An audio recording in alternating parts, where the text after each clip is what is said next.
Ito ang view. Ito po yung ma-appreciate natin dito. Itong part na to. Dahil nga po nasa harap niya to. Then yung part po naman nito, pag ito yung titingnan natin, iisipin natin hindi siya magagamit dahil pa-slope, pababa talaga. Pero hindi pa rin. Nangangahulugan na ganito ito ay hindi ito malalagyan ng structure. Kasi yung iba nga po nagpapalandscape pa. Gumagawa pa sila ng bundok dun sa patag na lugar para lang magkaroon ng bundok. Mas mahirap maglagay ng bundok sa patag kumpara sa may bundok na lalagyan mo na lang ng magandang recropping. Hindi po natin mababago to kasi nature yan eh, bundok yan eh. Yan, yung part po na yan, maraming humahanap ng gantong view. Yan po ang silangang bahagi. Yan po maglalagay ng mga windmill. Yung pong nakalbo na bundok na yon, kalsada na po ng windmill yan sa Paitay, Laguna, sa Galalan at Pangil. Yan po naman palaya na yan. Yan po ang palaya ng Mabitak, Laguna at Santa Maria, Laguna. Ito po ang view doon sa property na pupuntahan natin ngayon.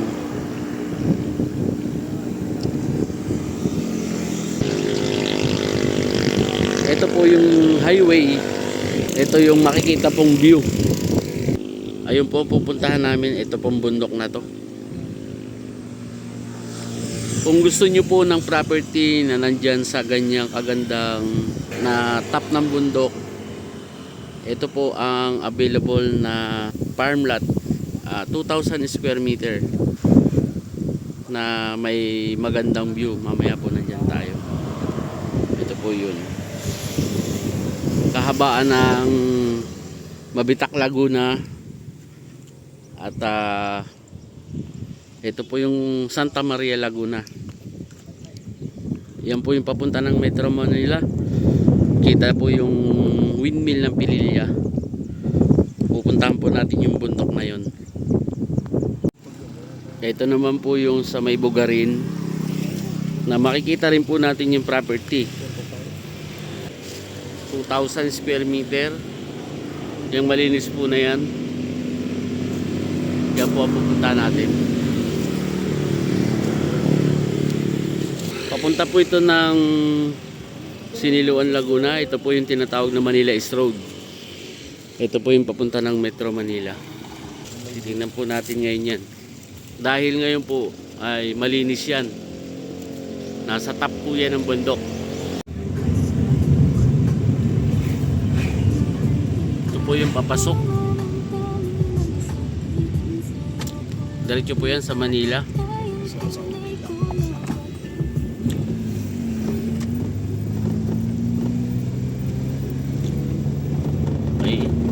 Sementado po ito hanggang doon sa tapat ng property. Pero meron po tayong mga 20 to 30 meters na papasukan. Ito po farm ni Atong Ang. Nasa right side.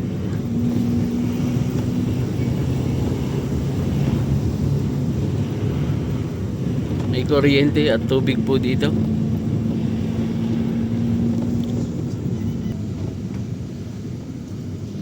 Yan na po ang view.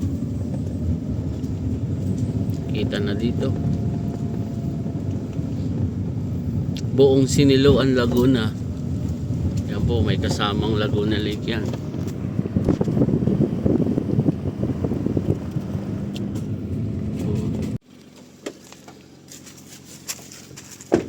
Kalsada.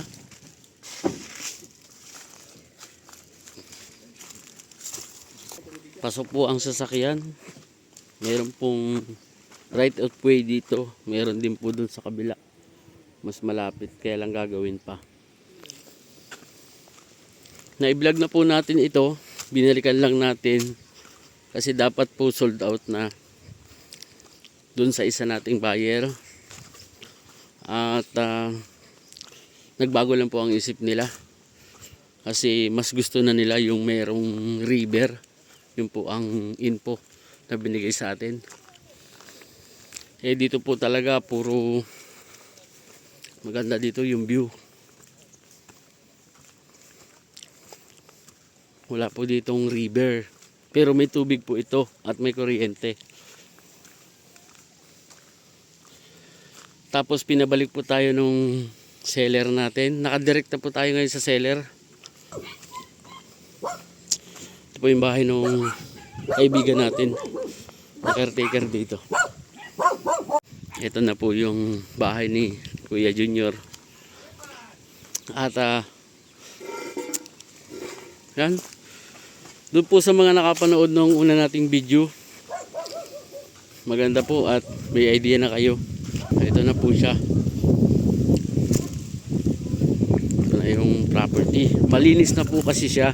Dati nung binibideo natin, nagtitripping tayo, hindi natin masyadong ma-appreciate dahil tiyanan nyo po. Kasi nga naman, madamo. Wala maka-appreciate na maganda yung property. Kasi ang nakikita lang po natin yung tagilid na bahagi. Yan po ang view natin. Kanina nandun po kami. Tapos yung parte na to. Yan.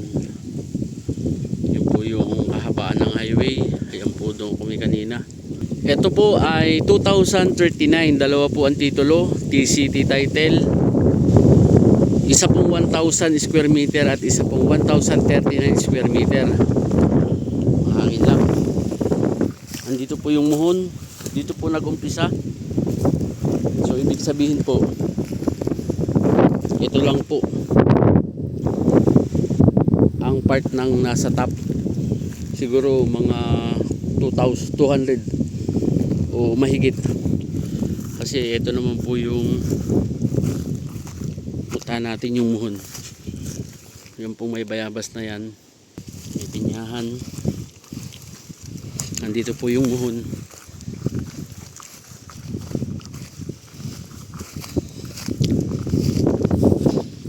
Yan natin to. TCT title po ito. Updated ang buwis. Nilagyan na po kasi ng mga bandera para may palatandaan. Yan. Ayan po ang muhon. Meron na po itong bagong technical description base po sa titulo. Ayun po yung may bayabas na yun. Ito po yung 1039. Sa part po na to ay slope siya. Pababa. Bababain ko po ito hanggang doon. Ngayon po tinan nyo malinis na. Ito pong 2039 naka-ready na po ito. Kasi isa lang po ang mag-asawa lang po ang may-ari. At buhay po ang nasa titulo. Ngayon ma-appreciate natin dahil maganda yung baba, malinis na. Bababain ko po siya. Pero hindi po ako dito dadaan. Meron po kasing daan dito. Dilitan ko lang. Ha? Punta natin.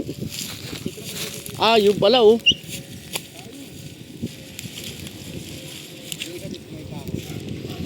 Bababain ko. Kita naman po ano.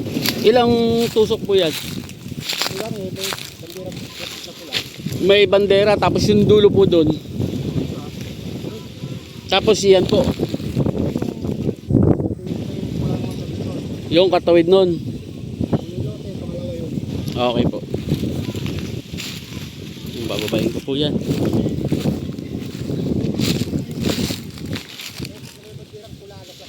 Okay po. Ito, daan po siya. Tanong nyo naman po. Amazing view yan. May tubig po dito, bukal. Galing po dun sa bundok. Unlimited. Kala po kasi ng iba walang tubig. Meron din po kuryente.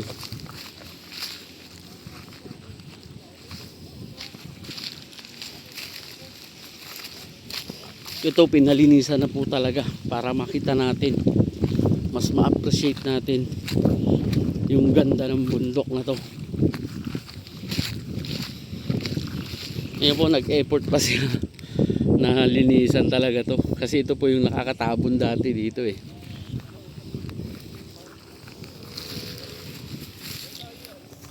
Habang bumababa po tayo, ganyan ang makikita yung view.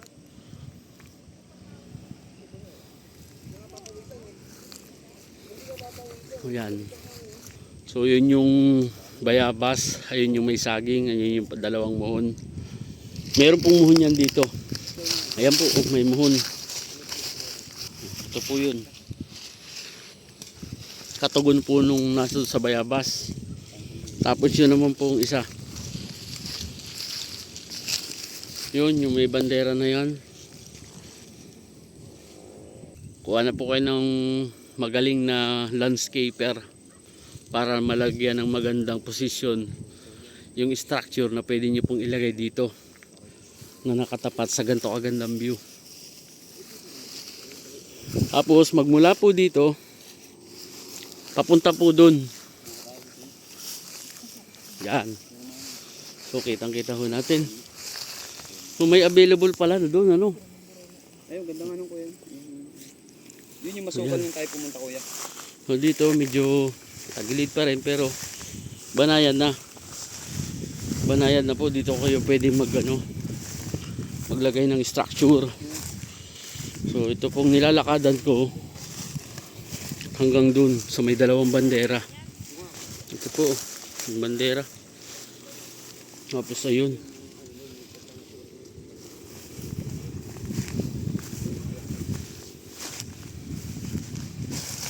May view pa rin dito. Ganda.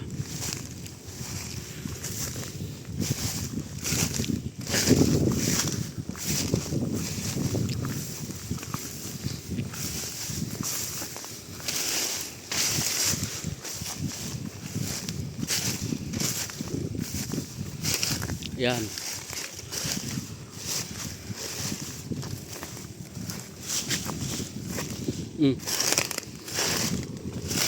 Yan po, may muhon.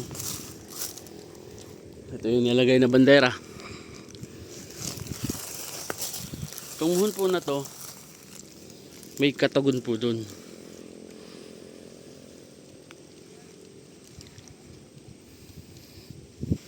Tapos tumuwid pa dito. Ibig sabihin po ito, labas na. Ayan pa rin ang view niya.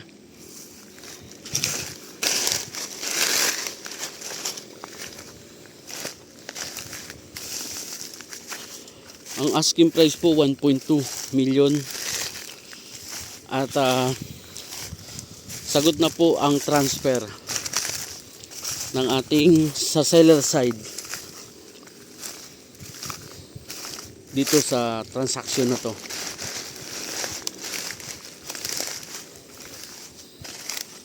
Ayun.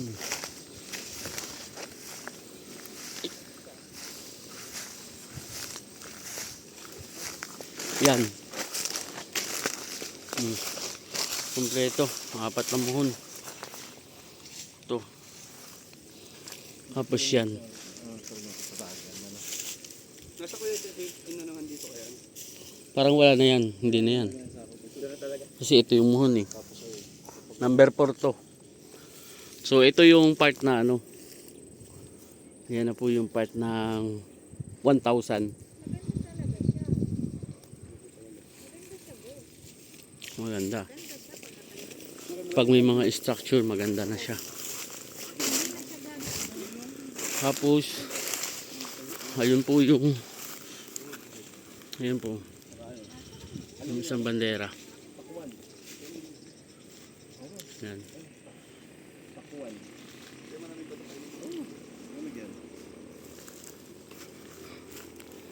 Ngayon ito po pala ay lumabas na. Tapos yan. Malamig pa? Yan po ang view. Suwabe. Pinuno ko ng yelo kanina. Napakalamig. Asa yung muhon? Tayo ka ngayon sa muhon. Ayan. Saka yun. Kabila, sige nga. Tayo mo yung kabila. Dimple, doon ka. Huwag na. Kaya mo na. Dito ka. Doon ako. Hindi na, lubog ka rin naman doon eh. Okay na. Kita ko naman na eh. Sige. Ayun. Yan, pupuntahan niya po yung diyan ka naman. Patrick, sabi ko baka di ka tanaw.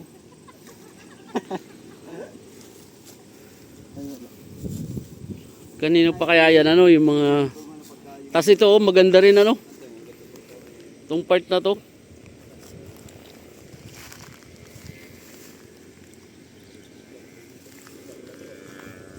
Yun. Yung tinayuan po niya. Okay. Tapos yan. Yung tinayuan mo na yan. Ito po yung part ng property. May ano, papaya sa gitna. Tapos patuwid po ng ganyan. Para ngayon po sa mga buyers po natin, meron na po siyang technical description kasi may titulo po siya at meron na po siyang bagong relocation survey. Kung bilang kayo po ay isang buyer, pwede rin po kayo magpa-relocate ng inyo. Yun lang po ay yung gastos ay nasa ano na po, nasa buyer side. Kasi meron naman pong bagong relocation survey yung ating pong seller. Updated po ang buwis. Ito pong nilalakaran ko, ito po yun.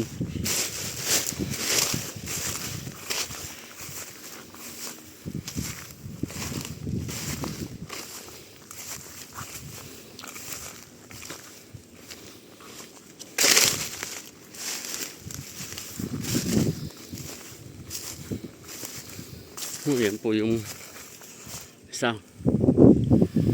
Hindi na po sakop itong pababa na to.